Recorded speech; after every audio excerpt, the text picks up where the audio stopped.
So we're going to talk a little bit about a concept here that we call uptime and performance. And this is, in our opinion, a measure of value. So as we think about, and you think back with Brian's opening comments and the world that we live in, there's a lot of changes happening in technology. There's a lot of new entries. There's a lot of decisions that we all get to think about and make. And we've got a little bit of an identity issue that I want to try to address here today and give you some possible new way to think about how to position this in your organizations. I think the other piece, and this is a quote that I just recently shared with the Sunset leadership team. As Brian outlined, there's a lot of change happening in this industry. You guys all know that. I mean, that's not a news flash. But I think it's important as leaders for us to take a step back and say, what got us here will not get us there. And I love this quote. I think it's a great mindset shift. And inside of that mindset shift, what I invite all of us to do is to think about asking different questions. So again, if what got you here doesn't get you there, a way for us to really start to think differently is to look at things through a different lens. That can be a challenge. I'm the last year of the baby boomers. You know, Brian was talking about the ages. 1964, yes, I'm that old. And we are straddling a weird time right now. Because in this room, we've even got a mix. In the business world, we've got a mix of old and new that are consuming some of the services, some of the technology, and that's out in our business, but also the patient population. You talk about team members. So how do we start to think about this stuff differently?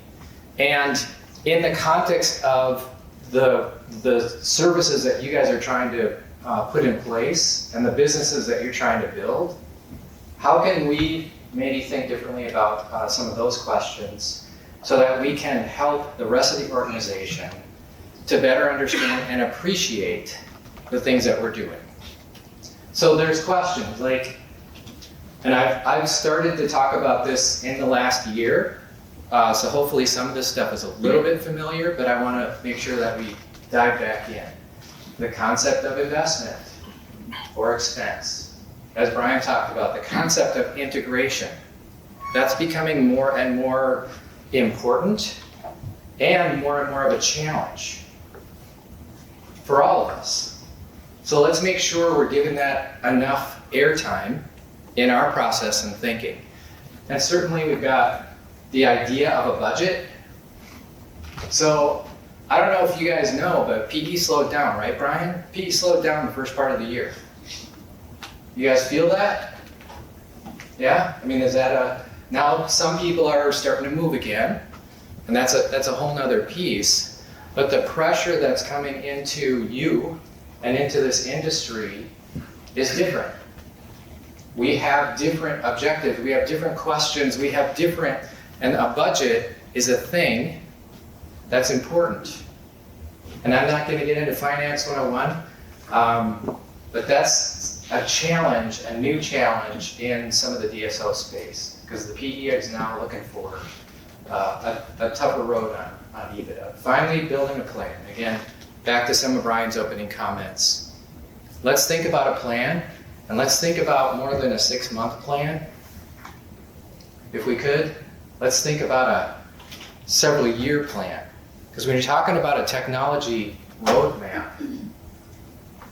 and you talk about bringing things in and having them be implemented successfully and consumed by your growing number of team members, as Brian said, that's the day you say, this is a great idea, you're on the 20-25 yard line, and what I mentioned to him earlier is, and you get ready, you're going to get blitzed.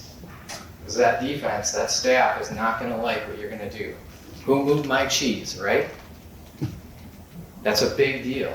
So let's all of us think carefully about building a plan. Now, I want to take a step back. I'm going to do a little psychology, and in a minute I'm going to do a little bit of economics, because that's my undergrad. and you guys are gonna have fun, I promise. So first off, let's acknowledge, Harvard Business School professor, 95% of decision-making, this is purchase, but just decision-making, takes place subconsciously. 95%.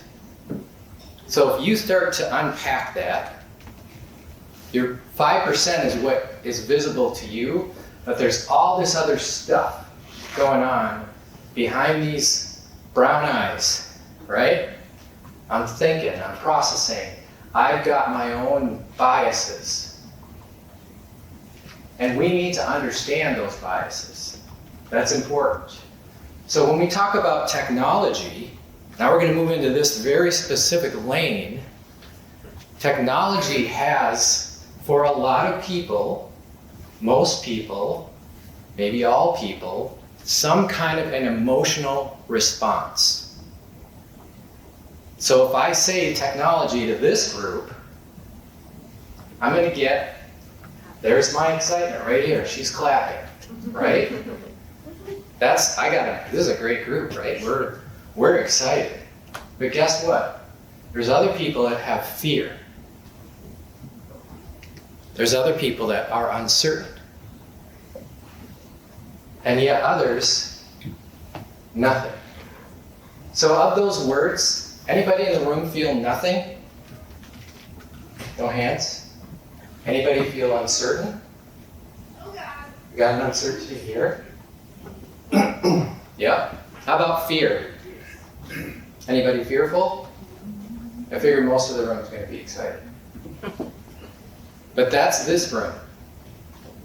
And there's a lot of people that we get the opportunity to work with, like how I spun that are not in this room. And they don't actually have the same emotion that we do about technology. So an underlying reality is how you and your organization are going to connect with technology is going to drive that decision process. So we've got collectively a same challenge. Because when Sunset is out talking to doctor owners, different folks like that, we're having a mismatch on what we think and feel about technology and what that person that's making that decision thinks and feels about technology.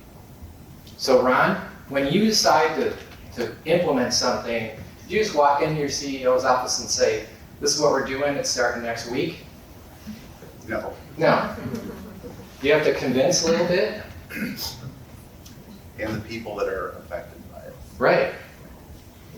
Brandon, how about you? Do you get to just carte blanche, do what you want? Right.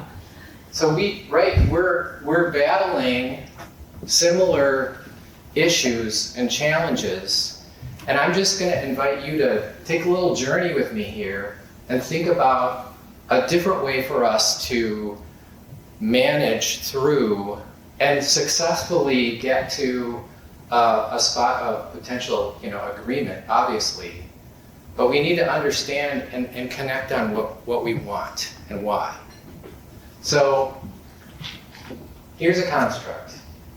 Like I said, my undergrad is economics. And in my world, you can solve everything with a 4-quadrant analysis, okay? Right? I mean, it runs the world, 4-quadrant analysis. So we developed this several years ago. We've been using this. It's actually, there's a questionnaire on the Sunset website, so I remembered to say that. If you want, you can take it. But also have your business partners in your business take this as well. Because you want to know where you sit, but as important, you want to know where your other folks sit. Because then you're going to have a right conversation. And so we click through, this is called the affinity to technology, right? So there's an axis here, literacy and trust. So that's an emotional driver, right? Literacy and trust. So we're going to start in the bottom left. Low understanding, low trust.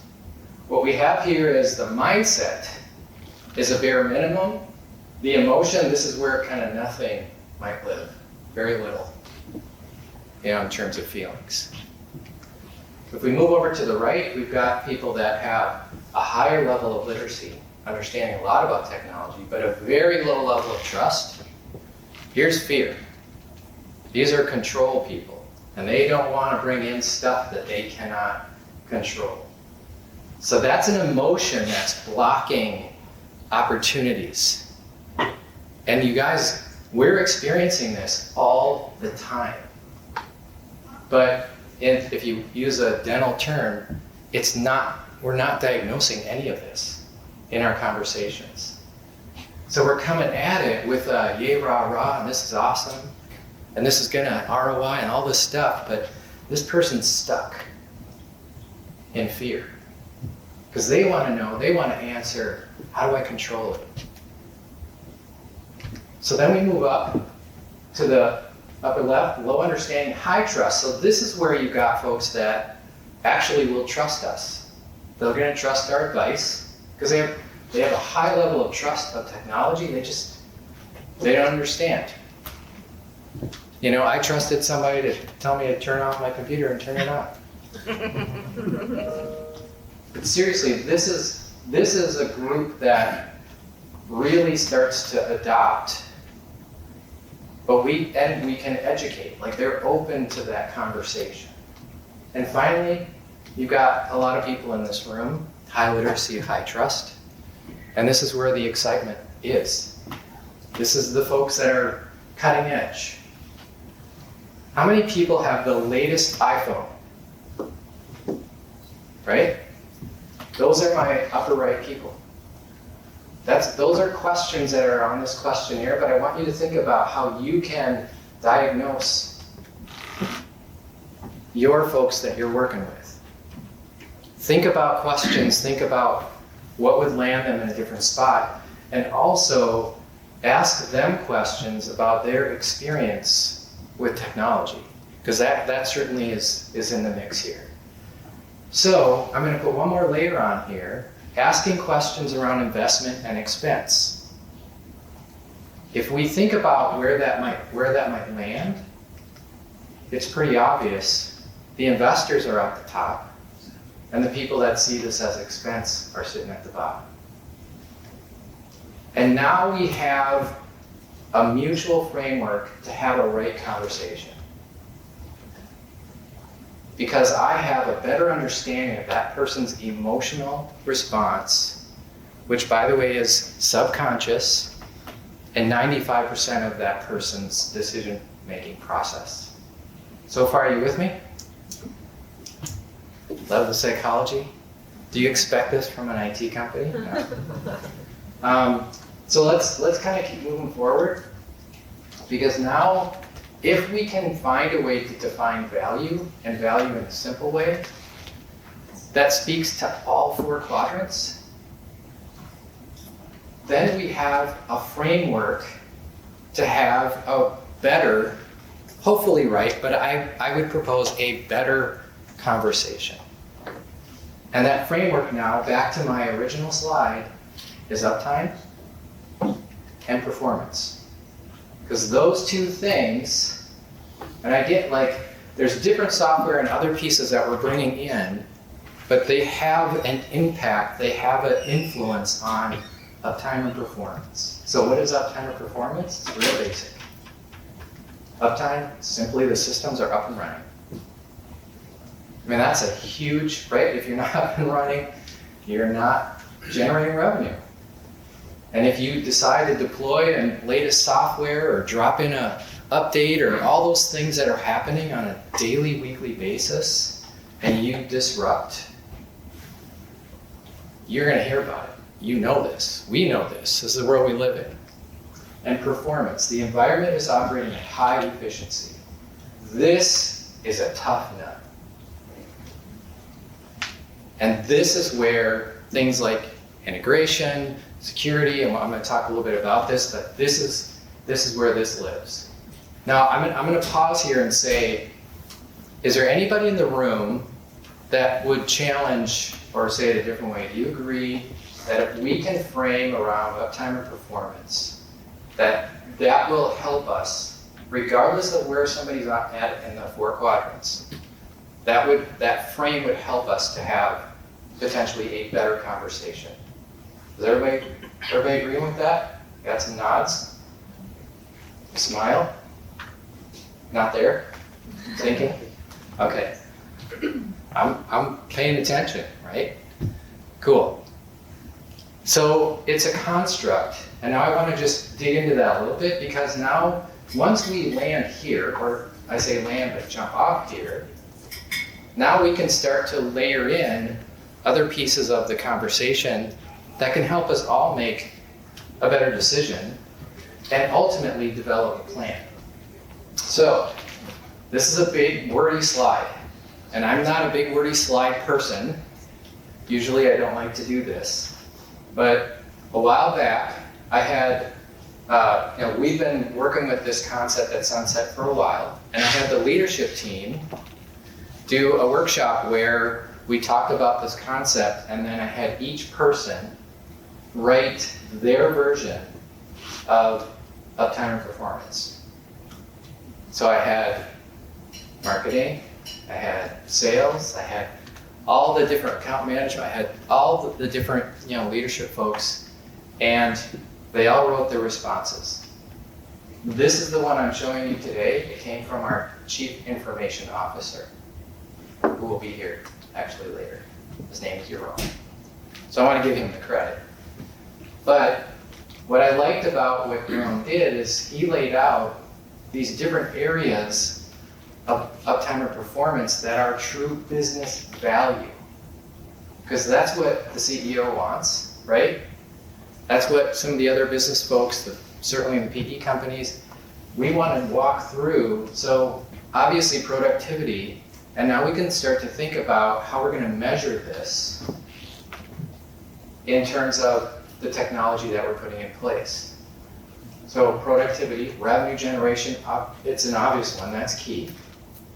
Our ability to generate revenue, customer satisfaction. You can read the different pieces, but I want to make sure as we build this construct that we also take the time then to lay out some of these great outcomes from uptime and performance. So factors that help us achieve. Now these are things, again, concepts that mean a lot to everybody in this room and mean very little to folks outside of this room. What is another challenge that we have? What we do is complicated. What we do is sometimes very invisible. And yet what we do is vital. And so how can we bring forward, now under the frame of uptime and performance, these things that we're doing? So as Brian mentioned, I believe, and I have said this before, Sunset's superpower is integration. And what we mean by integration, because there's a lot of different versions of this, is the ability to help the software and the hardware and all the components that are in that environment to work together, to talk to each other in a high efficiency setting.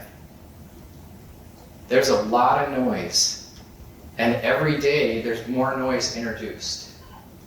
And so this thing on integration is so underappreciated, it's misunderstood, and yet it's, to me, one of the most valuable components to an uptime and high performance environment. Does that make sense? Every time you're introducing new things, every time you run a software update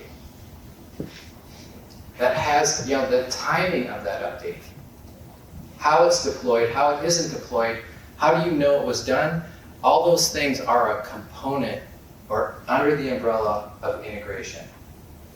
And our ability to tell that story has been a huge challenge because we didn't have a way to connect it back to something that everybody understood was value. So again, my premise is, if we start with everybody can get their heads around uptime and performance, and now we can start to talk about patching. And now we can start to talk about monitoring. Because we talk about these things, but when we start to talk about those things, patching, monitoring, updates, whatever, eyes glaze over. Am I right? It's boring. I mean, I'm zero fun, and that's boring, right? So integration is key. And our ability to talk about it now has a new frame that we can use. Let's tie it back. Security, that's huge. And we'll talk a little bit about that. This is something that we're passionate about. As you guys know, I talk about this in other settings. I got a chance to do it at Dykema this last summer. This is a big deal, obviously for uptime. But it also can affect performance. Because if you turn up that antivirus or firewall or all the permissions, guess what? How many people love to reset their password? Right? Isn't that just one of the best days of your life? And Mikey, how many times do you hear from the folks in your group how glad they were that they had to update their password? Never. Yes. Isn't that awesome? This is the world we live in. And so now we have a frame for folks to say, uptime or performance. Like that makes a difference because now we can generate revenue. And now we can start to change the mindset of these folks from expense to investment. That's where the magic starts to happen. Certainly up-to-date equipment, up-to-date software, big challenge, right? How do we convince folks that this 6-7-year-old computer is maybe not performing at the level it could be? Well, it still turns on. Yeah, the spinning wheel is going a little bit longer, but that's okay. Like, that's not a big deal. And yet it is. And our ability to articulate this and measure in terms of uptime and performance is going to help us to have a better conversation. Compliance is a huge deal and growing for all of us. And part of that, again, is things that you're putting in place. Brandon, you've been on the trail of compliance. Is that a popular thing in your company? Yeah. Yeah. And you've borrowed you're the no fun guy, right? Yep. No fun. He's no fun. Forward.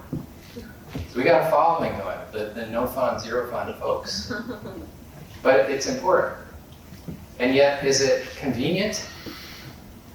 And you hear a lot about that. Yes. So now if we can frame that back in terms of uptime and performance, we have at least a better chance to influence and persuade in that conversation. Communication processes are much more. So I'm going to just keep rolling here. You'll give me an idea. We did get started a little bit late, so okay. So integrating technology, like I said, this is a very, very huge deal. These are just some examples of integrating and how that happens in the actual practice. And yet, these things that I'm showing you are the tip of the iceberg, right? Iceberg. How much is above the water and how much is below? How much had to happen for these things to occur successfully for the practitioners, for the hygienists, assistants to do their thing and have that patient have a good experience, and how much is happening under the water? And how do we get to explain that? That's where we get into tech speak, and that's where we lose people. And now when we want to introduce new technologies and integrate those into the environment and have a positive outcome, Brian was talking about AI. Everybody loves AI. Brian loves AI. It's a really cool thing. And it can be really a game changer, but it can also cause massive unintended outcomes. if we don't have a plan, and if we don't integrate well. And now we have a way to connect back. There's an important path we need to take, deploy it all the way, and a good outcome is that performance that we're looking for and no downtime. Or scheduled downtime, which is a great thing, because then everybody's expectations are on the same page. So all this stuff creates for your local office manager, business person, doctor, whoever's there, and some of the team, some real headaches. And if they were already sitting in a spot of nothing or fear, bottom of that 4-quadrant analysis, this is not good. And it's not good for what you're trying to accomplish, and it becomes a massive barrier for all the things that we're trying to do together. And this is the noise that a lot of people don't really dig into. Now Jill was going to do something later, and she does this for a living on the implementation piece. But there's a whole bunch more to this in terms of a plan, in terms of how we communicate certain aspects that bring people along. And guess what? That means you have to go slower. So that's where I go back to zero fun. I move slow.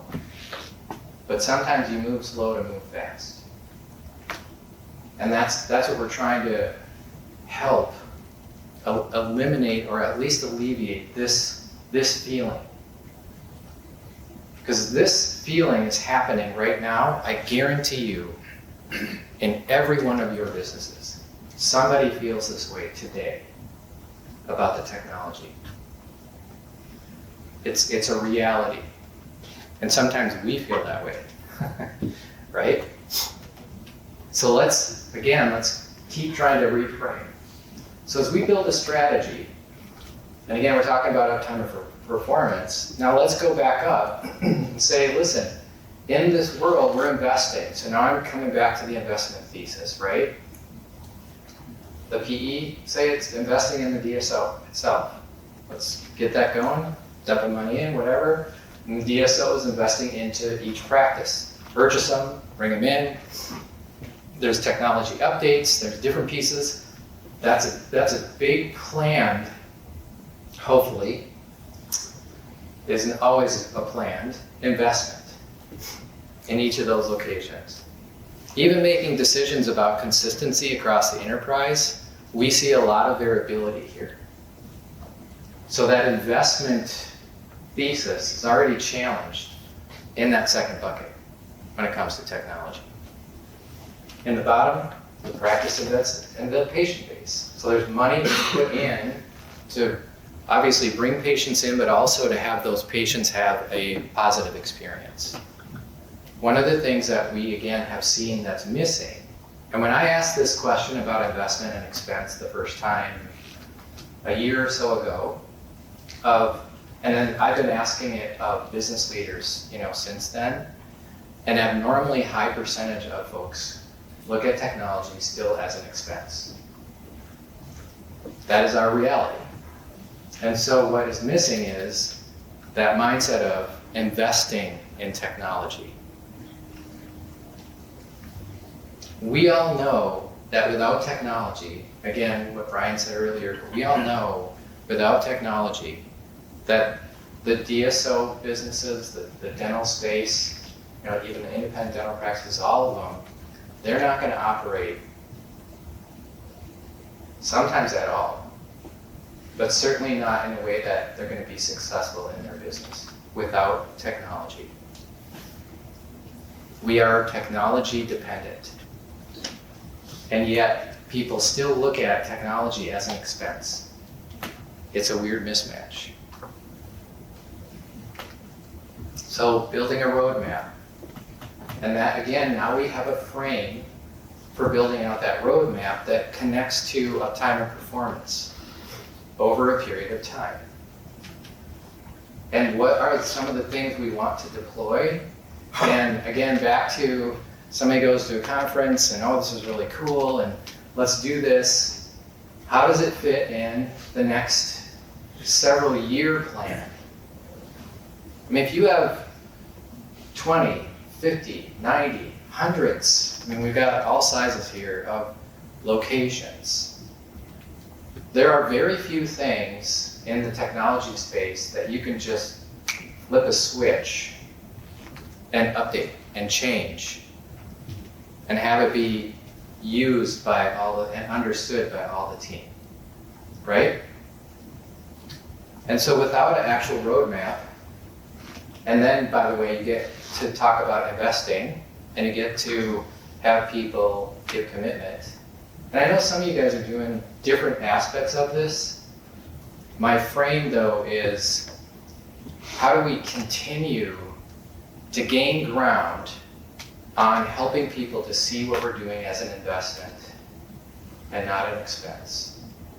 And we can do that through the lens of uptime and performance. So I'm going to bust through a few of these. We've got a partner of ours is Great America Finance. They help us with, when folks are buying hardware, they help us to be the financing partner. So they have a lot of data, and we've been working with them for, 7, 8 years now. They're a great partner. So they've given me some of these slides that I'm using. That's my disclaimer. I'm an attorney as well, so these aren't my slides. But there's some concepts that we can start to help people objectively and not emotionally understand in terms of lifespan of technology.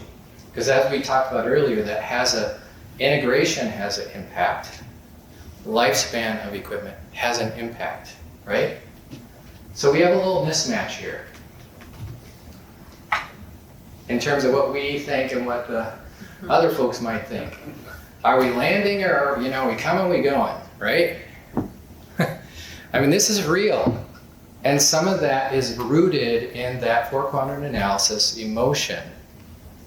And that's a way for us to better understand where we might be.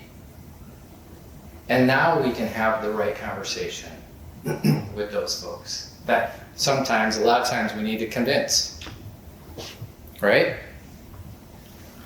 So, ideal lifespan, this is network infrastructure. Everybody get what network infrastructure, how would you describe it, Ron? Network infrastructure. Network infrastructure, everything that is connected to the network, basically. Yep.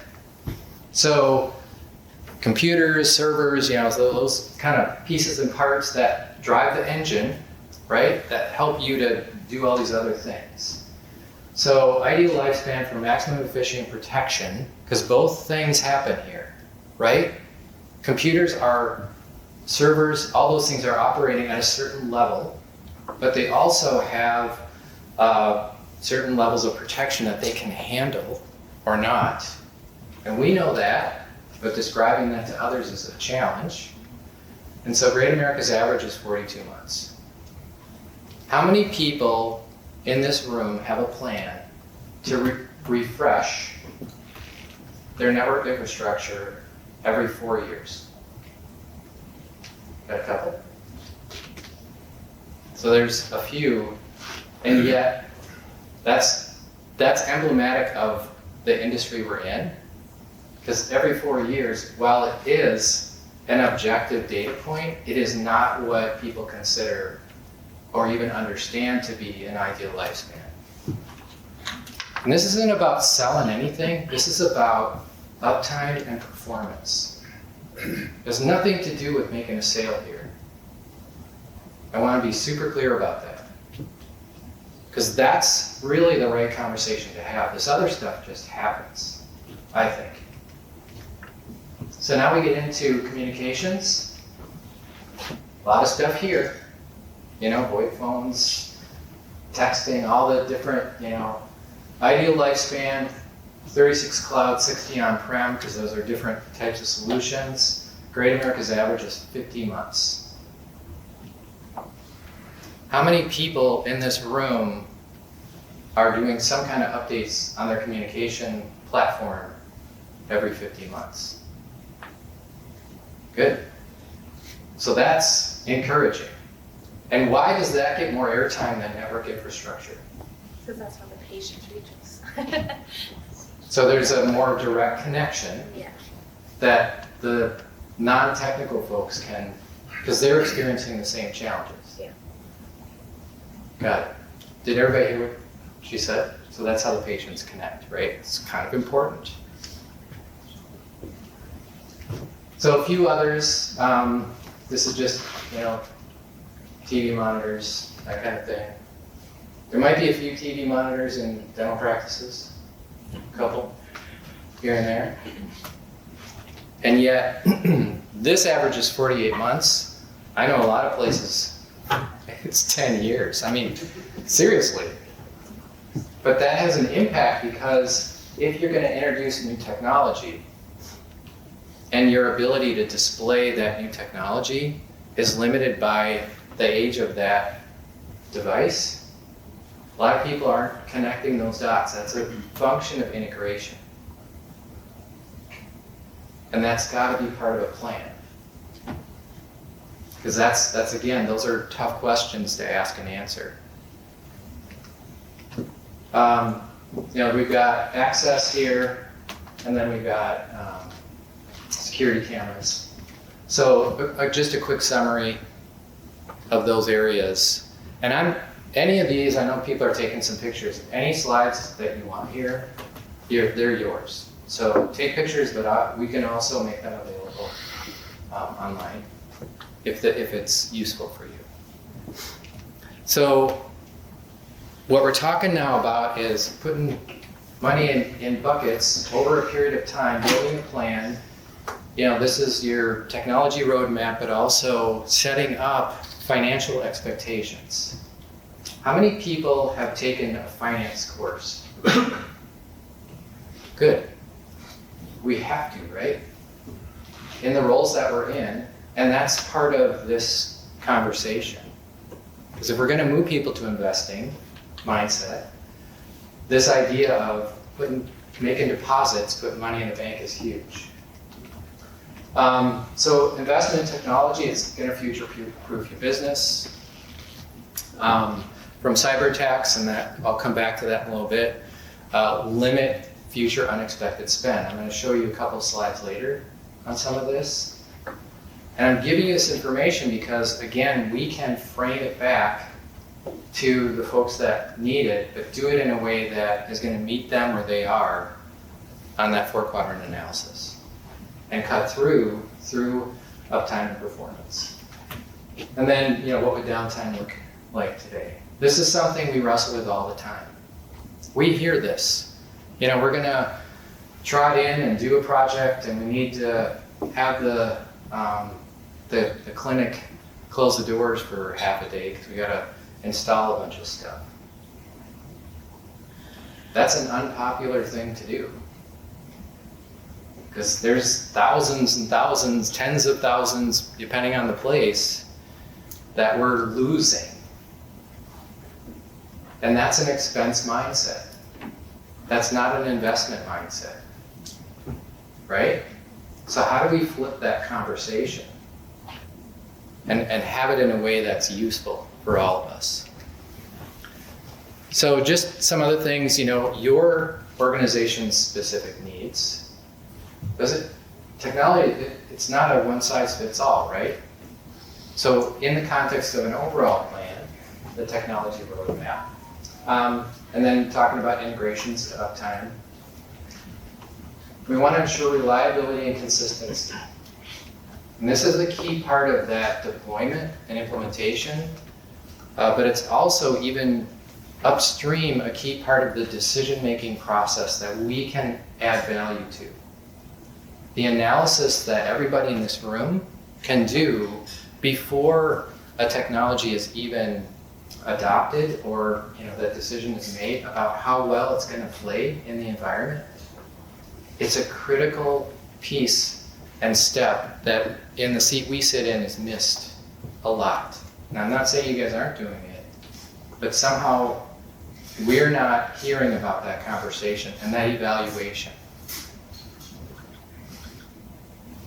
And so now if we have a frame of this new technology, while it's really cool in its own thing, and the slides that I saw were awesome and the demo I saw was really great, but if we try to drop that into the environment, this is how it will or will not play.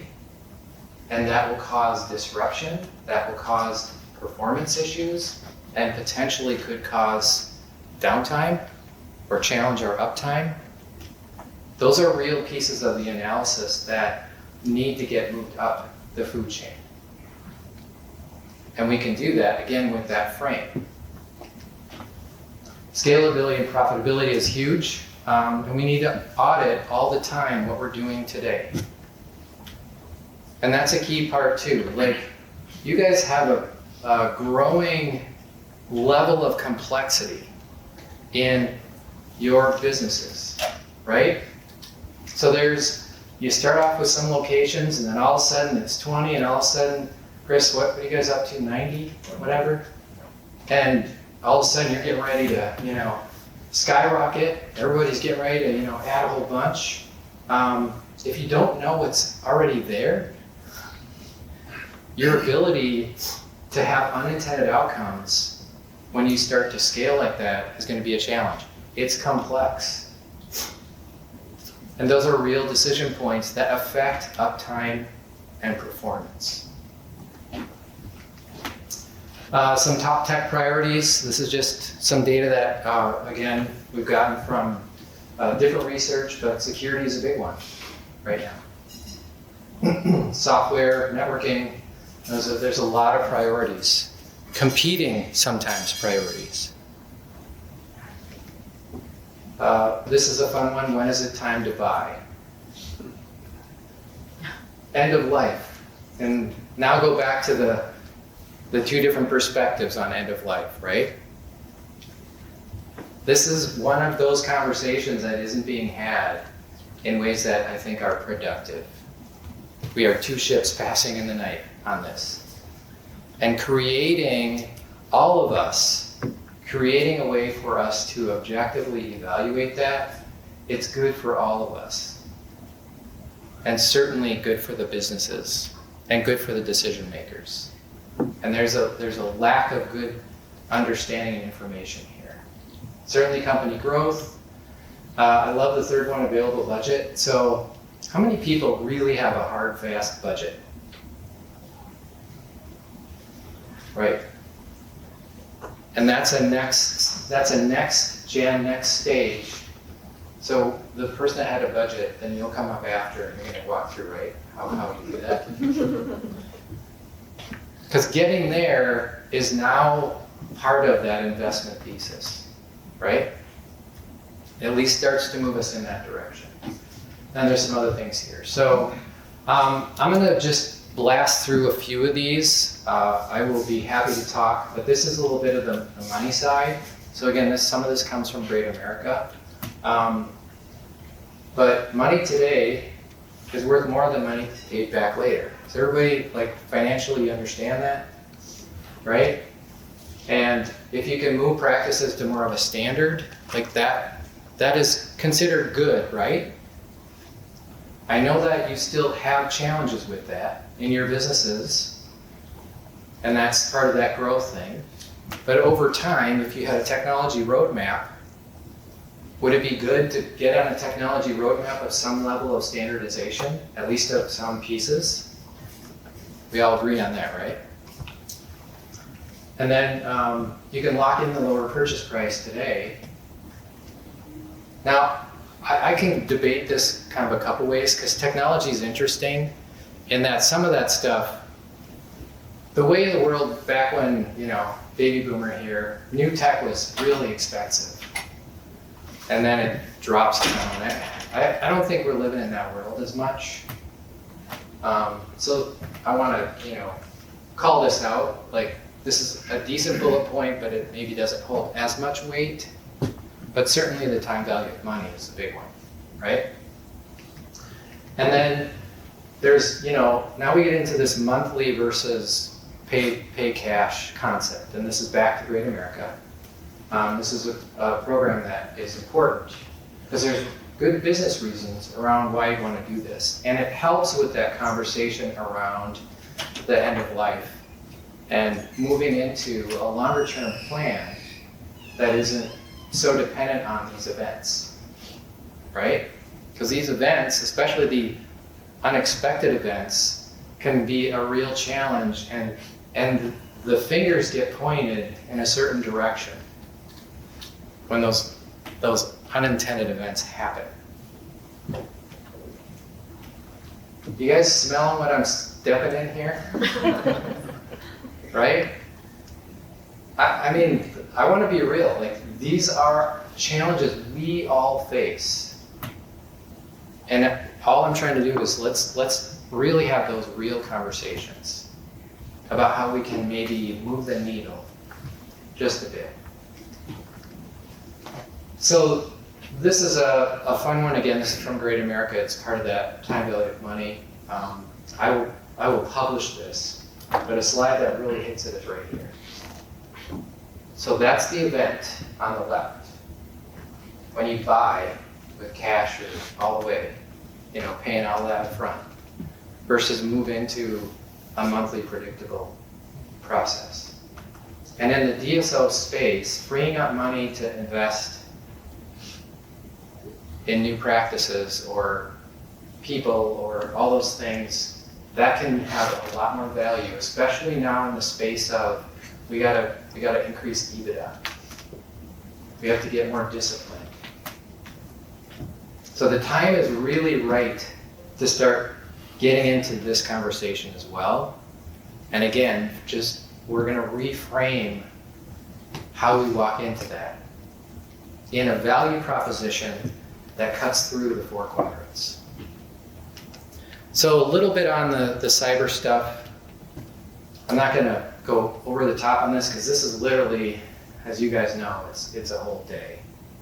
But the value and importance of some kind of cyber defense posture is critical. And my only comment, and this is it's a sunset slide, but the point is this is a NIST standard. Bless you. Bless you, yeah. That sunset, that's how we operate our business. And in front of that, we do a lot more with assessments before we get into the first one of, identify as a part of that. But identifying, we've had a lot of great conversations with Ron. He's been helping us to try to develop a software product. We're not a software company. But the point is, Ron has this great idea. We should be scanning the environments how often? Every day.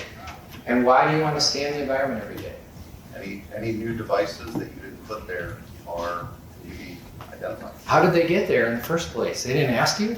That's right. Wait, what? Best case scenario is the clinic put it there. but- Best case. Right. This is a real threat. Because we have a lot of people, a lot of actors, and you guys are dispersed into different places. And if you don't have the ability to identify, you don't have the ability to protect. If you don't know it's there, that's game over, right? So putting in place some sort of a standard overall process, and you don't do this all on day one. Again, you step into this, rolling out a really good and complete NIST program can and should take, depending on the size of your business, at least a year, in some cases 2. To really do it in a way that is meaningful, that there's information flowing back, and that there's constant checks and balances. So that's the thing. For Sunset, we've spent a lot of time eating our own dog food here, putting in place this NIST standard. I've said this before, we have white hat hackers on our team. And one of our team members, he's crazy smart when he starts talking, I honestly don't understand half of what he's saying. He tries to hack into our environment at least twice a month. And then he plays cat and mouse with the internal security team.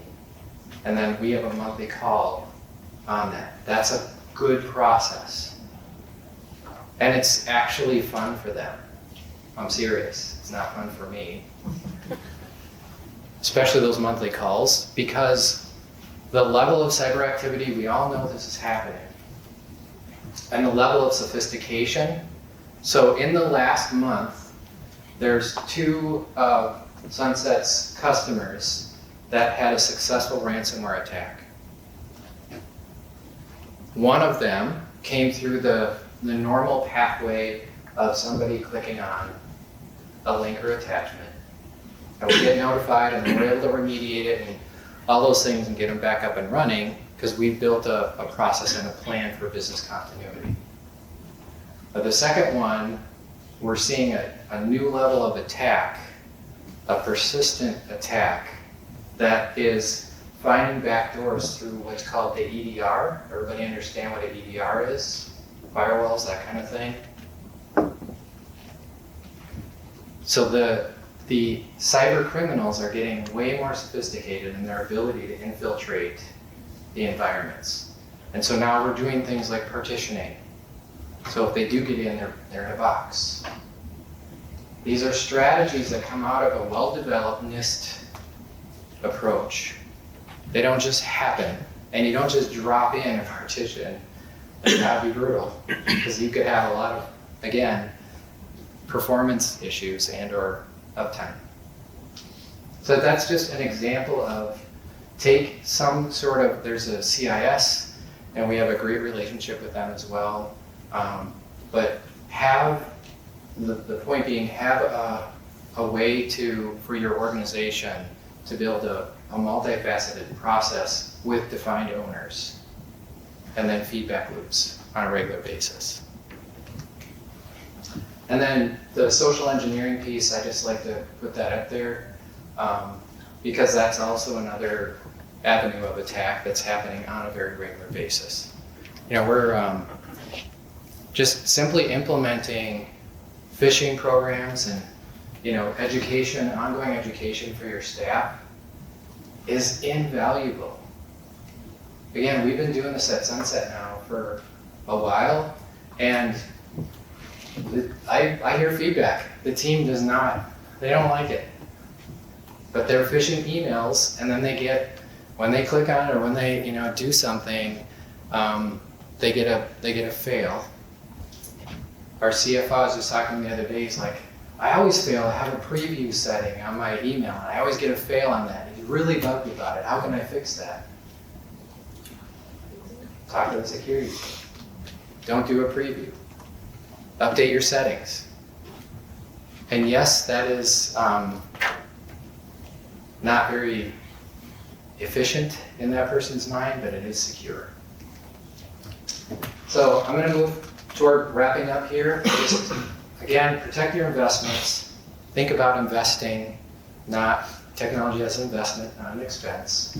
And remember, we're all coming at this.